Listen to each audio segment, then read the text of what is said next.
बातम्यांचा वेगवान आढावा घेऊया।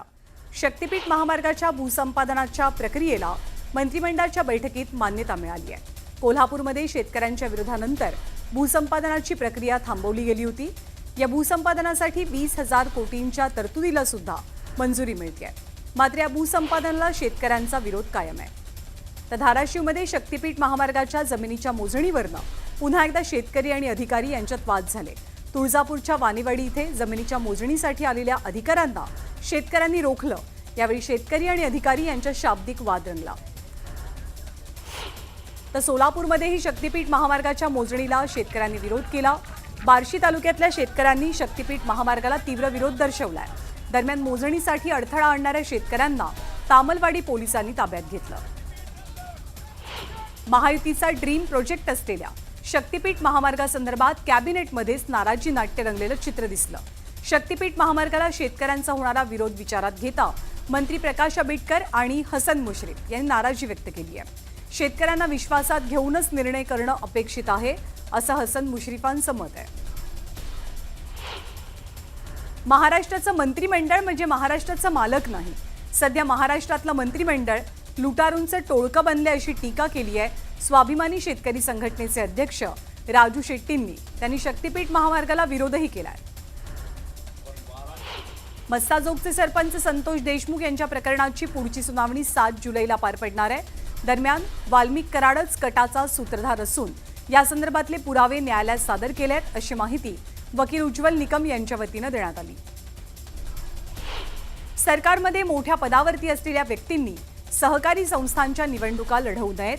आपण आपल्या 40 वर्षांच्या कारकिर्दीत सरकारी पदावर असताना कधीच सहकारी संस्थांची निवडणूक लढवलेली नाही, अशी प्रतिक्रिया देत शरद पवारांनी अजित पवारांना टोला लगावला। राज्यामध्ये आजपासून ई कॅबिनेट प्रणालीला सुरुवात झाली आहे। सर्व मंत्र्यांना बैठकीमध्ये आयपॅडचं वाटप करण्यात आलं। बैठकीपूर्वी अजेंडा बाहेर जाऊ नये म्हणून ई कॅबिनेटचा तोडगा काढला गेलाय। स्थानिक स्वराज्य संस्थांच्या निवडणुकीसाठी काँग्रेसनं रणनीती आखली आहे।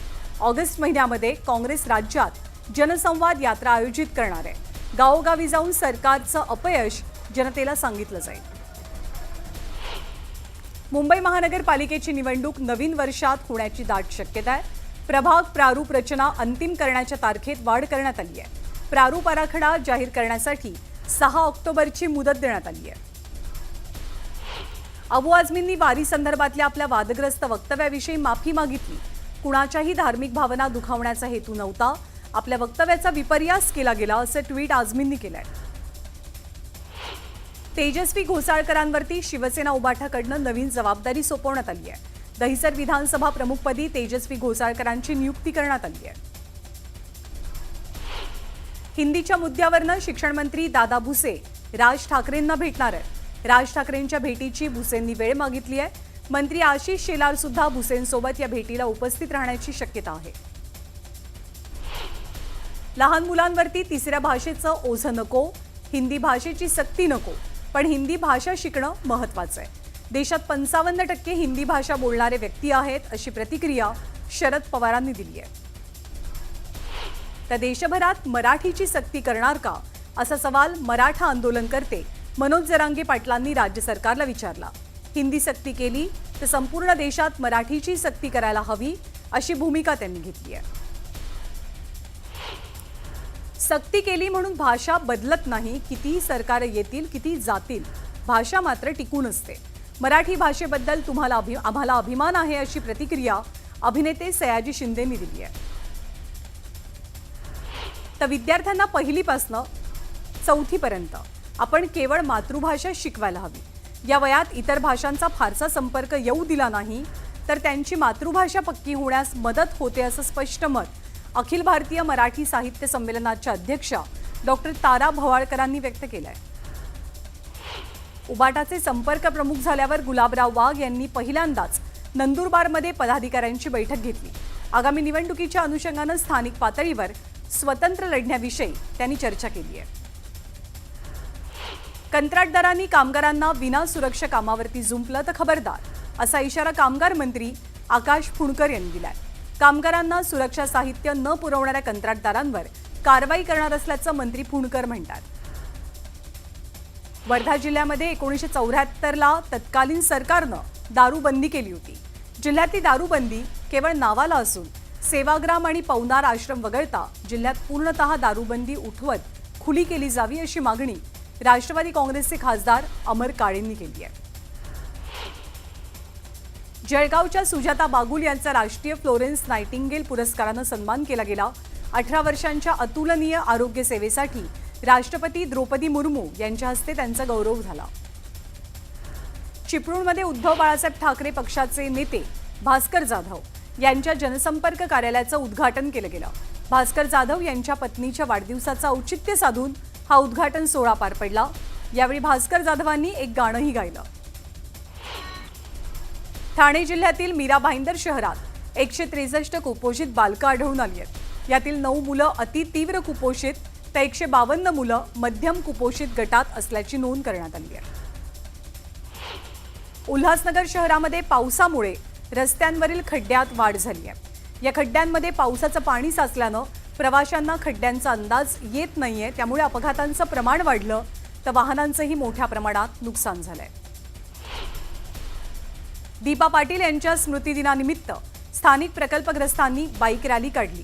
नवी मुंबई आंतरराष्ट्रीय विमानतळाला दीपा पाटील यांचं नाव देण्याची मागणी स्थानिक प्रकल्पग्रस्तांनी केली। एक मोठी बातमी आहे। नागपूरच्या समृद्धी महामार्गावर अवघ्या 20 दिवसात खड्डे पडलेत आणि हे खड्डे बुजवण्याची नामुष्की ओढावली आहे।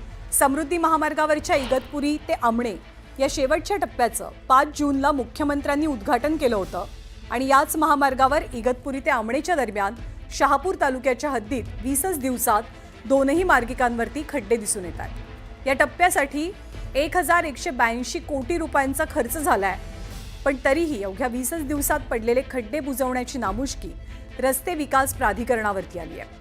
शहापूर तालुक्यात सध्या खड्डे बुजवण्याचं काम हाती घेण्यात आलंय।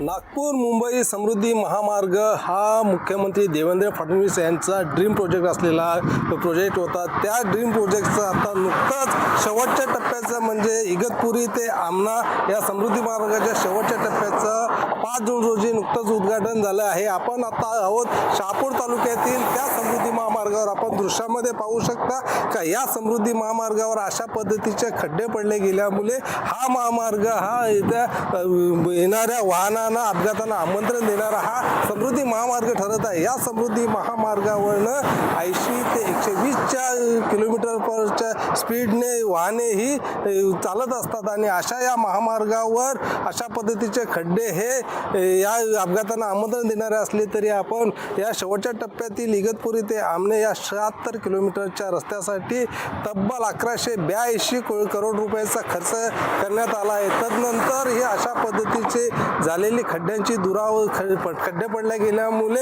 येथील प्रवासी ही नाराजी व्यक्त करत आहेत। आपण शहापूर तालुक्यातील या भातसा नदीच्या पुलावरती आपण आता उभे आहोत। त्या नदीवरती पडलेले खड्डे आपण पाहू शकता। इगतपुरीकडनं मुंबईच्या दिशेने जात असताना महामार्गिकेवरही अशाच पद्धतीचे खड्डे आहेत। तसेच खड्डे हे मुंबई आमना भागातनं मुंबईकडनं नाशिकच्या दिशेने म्हणजे इगतपुरीच्या दिशेने जात असतानाही अशाच पद्धतीचे खड्डे पडले गेलेले आहेत। नेमके शासनाचं असलेले ड्रीम प्रोजेक्टला अशा पद्धतीने अवघ्या 20 दिवसाच्या अंतरामध्ये असे खड्डे पडणे ही शोकांतिका म्हणावी लागेल आणि असे हे जर खड्डे वेळेस बुजवले गेले नाहीत तर येणाऱ्या मोठ्या अपघातांना आमंत्रण देणारे खड्डे ठरतील। नरेश पाटील, न्यूज 18 लोकमत, शहापूर। इगतपुरीवरून आता फिरायला गेलेलो तर आता मुंबईच्या दिशेने चाललेलो आहे। तर माझं असं म्हणणं आहे की रस्त्यावर काही ठिकाणी खड्डे वगैरे आहेत तर सरकारने लवकरात लवकर ते बघावं आणि हे खड्डे बुजवण्याचं काम करावं। कारण 100-110च्या स्पीडने जर गाड्या चालतील आणि खड्डा चुकवण्याच्या प्रयत्नात ॲक्सिडेंट होण्याचे चान्स जास्त आहेत आणि तसं पण समृद्धी महामार्गावर खूप सारे ॲक्सिडेंट झालेत काही ना काही कारणास्तव। तर माझी सरकारकडे मागणी आहे की लवकरात लवकर जिथे कुठे खड्डे असतील किंवा काय असेल तर ते सुव्यवस्थित करावे जेणेकरून लोकांना त्रास होणे, ज्या हिशोबाने टोल घेत आहे त्या हिशोबाने सुविधा द्या जेणेकरून सगळी लोक खुश राहतील। आणि यानंतर आपण बातम्यांचा वेगवान आढावा पुढे सुरू ठेवूया। श्री क्षेत्र देहूमध्ये इंद्रायणी नदीनं धोक्याची पातळी ओलांडली आहे आणि इंद्रायणी नदीला पूर आलाय। इंद्रायणी घाटावरील पित्ती धर्मशाळा आणि तिच्या शेजारी असलेल्या संत गाडगे महाराज मराठा धर्मशाळा आणि पुंडलिकाच्या मंदिरात पावसाचं पाणी शिरलंय। तर प्राचीन माऊली स्थळ देखील पाण्याखाली गेलंय. सिंधुदुर्ग जिल्ह्याला पावसाचा ऑरेंज अलर्ट जारी झालाय. रत्नागिरीच्या सह्याद्री पट्ट्यातील डोंगराळ भागात मुसळधार पाऊस पडला. पावसाच्या संततधारेमुळे माणगाव शिवापूर या गावांना जोडणारे 4 पूल पाण्याखाली गेलेत आणि 6 ते 7 गावांचा संपर्क तुटलाय. सिंधुदुर्ग जिल्ह्याच्या कुडाळ तालुक्यात जोरदार पावसानं हजेरी लावली. अशातच एक दुचाकीस्वार कर्ली नदीमध्ये वाहून गेल्याची दुर्घटना घडली. माणगावमधनं शिवापूरला जाताना पाण्याचा अंदाज न आल्यामुळे हा दुचाकीस्वार वाहून गेला. नीरा आणि भीमा खोऱ्यामध्ये मोठ्या प्रमाणात पाऊस पडल्याचा परिणाम आता दिसू लागलाय.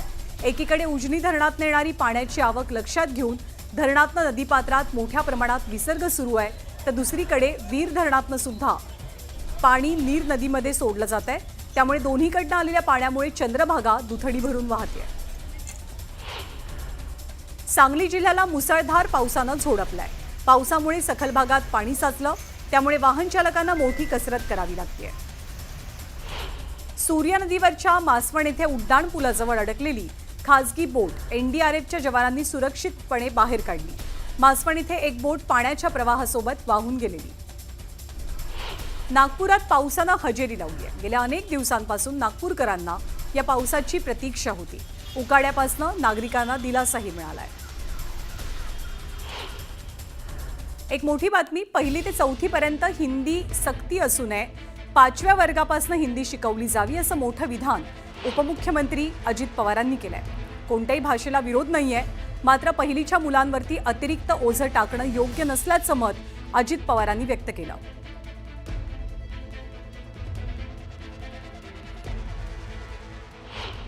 काल मुख्यमंत्र्यांनी मीटिंग घेतली. मला असं वाटतं की 1ली, 2री, 3री, 4थीमध्ये हिंदी असू नये, 5वीपासून हिंदी असावं. 1लीपासून मराठी त्यांना शिकवावं, मराठी लिहिता वाचता त्यांना यावं. आता आपण 1लीपासून सेमी इंग्रजी पण सुरू केलेलं आहे. साधारण वेगवेगळ्या क्षेत्रातल्या मान्यवरांचं पण मत असंच येतं की भाषा कुठली शिकू नये ह्या मताची कुणीच नाही, परंतु फर्स्ट स्टँडर्डमध्ये त्या मुलांच्यावर खूप काही वेगवेगळ्या प्रकारचं बर्डन टाकणं हे योग्य नाही. यापुढची बातमी वारी संदर्भातली. भंडाऱ्याची उधळण करत माऊलींच्या पालखीचं जेजुरीमध्ये जंगी स्वागत केलं गेलं. माऊलींच्या पालखीसोबत आलेले वारकरी कुलदैवत खंडोबाच्या दर्शनासाठी जेजुरी गडावरती नतमस्तक झाले. शिस्तबद्धतेचं प्रतीक असलेली गजानन महाराजांची पालखी धाराशिव जिल्ह्यात दाखल झाली आहे. नागरिकांनी सुद्धा दारासमोर रांगोळ्या काढत या पालखीवरती फुलांची उधळण केली आणि स्वागत केलं. जवळपास 1,500पेक्षा अधिक वारकरी या पालखीमध्ये सहभागी झाले. आदिशक्ती संत मुक्ताई आणि गोविंद पंत यांच्या पालखीची बीड शहरात भेट झाली. आजोबा आणि नातीच्या पालखी भेटीच्या वेळेला वारकऱ्यांनी टाळ मृदुंगाच्या गजरात विठू नामाचा जयघोष केला. संत तुकोबारायांच्या पालखीचं यवतमध्ये मोठ्या उत्साहात स्वागत केलं गेलं. यावेळी वारकऱ्यांची मोफत चरण सेवा करण्यात आली. सद्गुरू मंगेशदा क्रियायोग फाउंडेशनच्या वतीनं वारकऱ्यांना ही चरण सेवा अर्पण करण्यात आली. माऊलींच्या पालखी सोहळ्यात वारकऱ्यांची सेवा करण्यासाठी डॉक्टर सुद्धा दिंडीमध्ये सहभागी झाल्यात. राज्यभरातील नामांकित डॉक्टर्स वारकऱ्यांना मोफत वैद्यकीय सेवा देतात.